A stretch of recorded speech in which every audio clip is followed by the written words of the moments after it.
Hello everyone and once again welcome to our YouTube channel.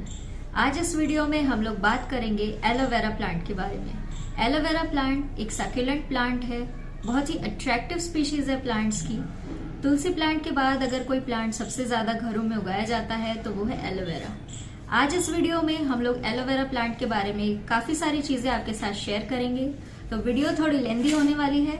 अगर आप पूरा video नहीं देखना चाहते हैं तो आप डिस्क्रिप्शन बॉक्स में टाइम स्टैम्प्स चेक कर सकते हैं।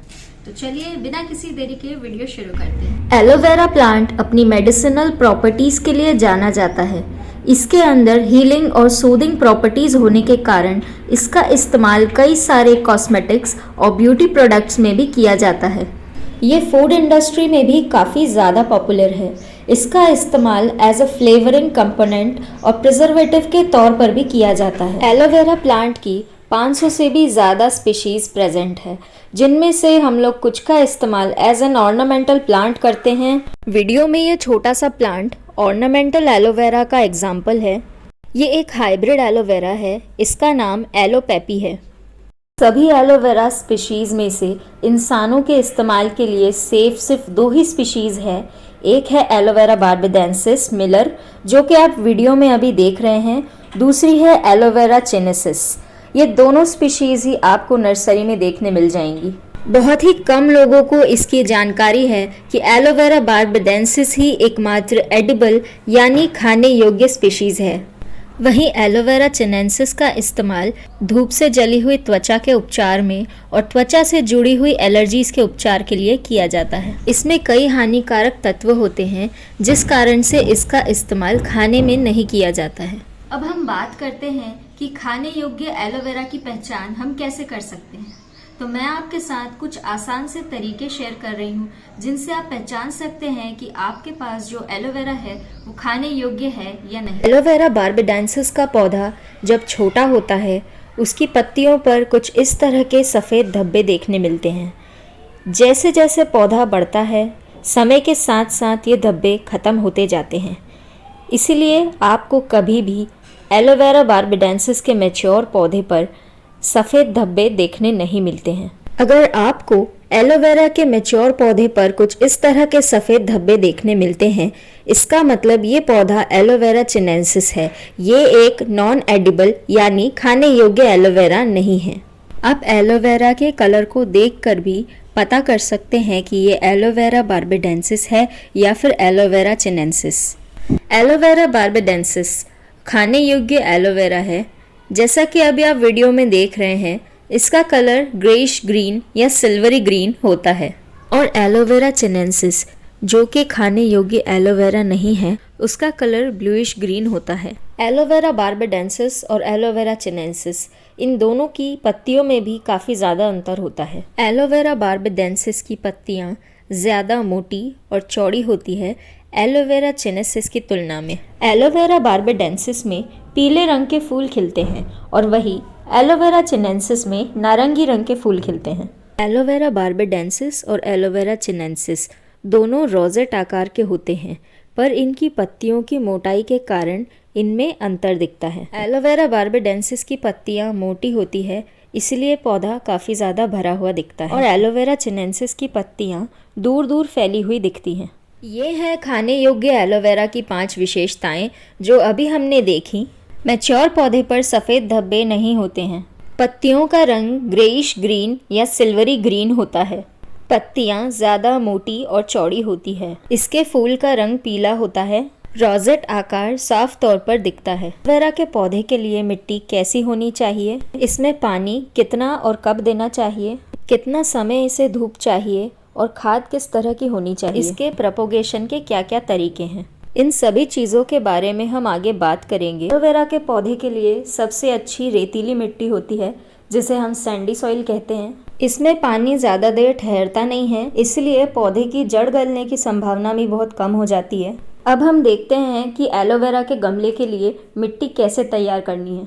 यहाँ पर हमने एलोवेरा के गमले की मिट्टी तैयार करने के लिए 2 भाग गार्डन सॉइल ली है, 1 भाग हमने यहाँ रेत ली है और 2 चम्मच जितनी हमने यहाँ पर गोबर की खाद ली है। ये है सूखी हुई नीम की पत्तियाँ। इसका इस्तेमाल हम लोग नेचुरल फंगीसाइड के तौर पर करेंगे अपने गमले की मिट्टी में। अगर आपके पास नीम के पत्ते नहीं हैं तो आप इसकी जगह पर 1 चम्मच हल्दी या फिर दालचीनी पाउडर का इस्तेमाल भी कर सकते हैं। और अगर आप केमिकल फंगीसाइड डालना चाहते हैं तो आप वो भी इस्तेमाल कर सकते हैं। हमने यहाँ पर 1 मुट्ठी सूखी हुई नीम की पत्तियाँ ली थी, जिसे कि हमने पूरी तरीके से चूरा बनाकर अपनी मिट्टी में डाल दिया है। हमारे गमले की मिट्टी तैयार हो चुकी है लगभग। एलोवेरा के पौधे की हेल्थ के लिए सबसे अच्छे मिट्टी और टेराकोटा के गमले होते हैं। ये पानी सोख लेते हैं मिट्टी से, इसीलिए मिट्टी में ज़्यादा नमी नहीं रह पाती है। मिट्टी में ज़्यादा नमी न रहने से हमारे पौधे में बीमारी या सड़न लगने की आशंका भी कम हो जाती है। यहाँ पर हमें ध्यान रखना है कि गमला ज़्यादा बड़ा भी नहीं होना चाहिए और ना ही ज़्यादा छोटा। दोनों ही स्थिति में आपके पौधे का विकास रुक सकता है। एलोवेरा के पौधे के लिए गमला इतना बड़ा होना चाहिए कि पौधे को बढ़ने के लिए चारों तरफ से 1 से 2 इंच की जगह मिल सके। एलोवेरा का पौधा अगर आपने इंडोर रखा हुआ है तो इसे रोज 1 से 2 घंटे की धूप जरूर दिखाएं, और अगर आपके लिए ये संभव नहीं है तो आप इसे हफ्ते में 2 से 3 बार भी धूप दिखा सकते हैं। तब भी आपका पौधा काफ़ी स्वस्थ रहेगा और हरा रहेगा। यहाँ पर हमें इस बात का ध्यान रखना है कि हमारे एलोवेरा के पौधे को हमें धूप दिखाने के लिए तेज़ धूप में नहीं रखना। ऐसा करने से आपके पौधे की पत्तियाँ जल सकती हैं और रंग थोड़ा फीका पड़ सकता है। इसलिए हमें घर के अंदर रखे हुए एलोवेरा के पौधे को सुबह की हल्की गुनगुनी धूप दिखानी चाहिए।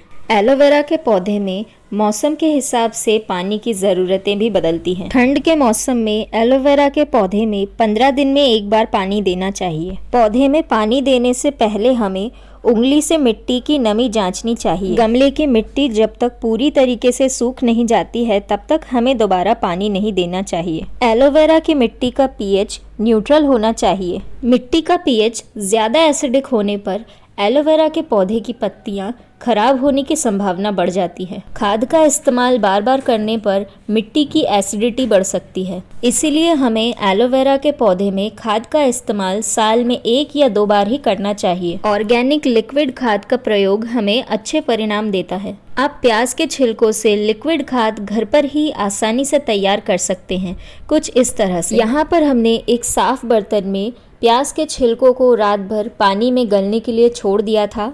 इसे छानने के बाद जो लिक्विड तैयार होगा उसे हम 1 लीटर पानी में डाइल्यूट कर ऑर्गेनिक लिक्विड खाद की तरह इस्तेमाल करेंगे। एलोवेरा से नए पौधे तैयार करने का सबसे आसान और कारगर तरीका है उसके पप्स को नए पॉट में रिपोर्ट कर देना। एलोवेरा के बीज और कटिंग का इस्तेमाल कर भी नए पौधे तैयार किए जाते हैं, पर इसके सफल होने की संभावना मात्र 5% होती है। अब हम बात करेंगे एलोवेरा के पौधे में आमतौर पर होने वाले इन्फेक्शंस के बारे में।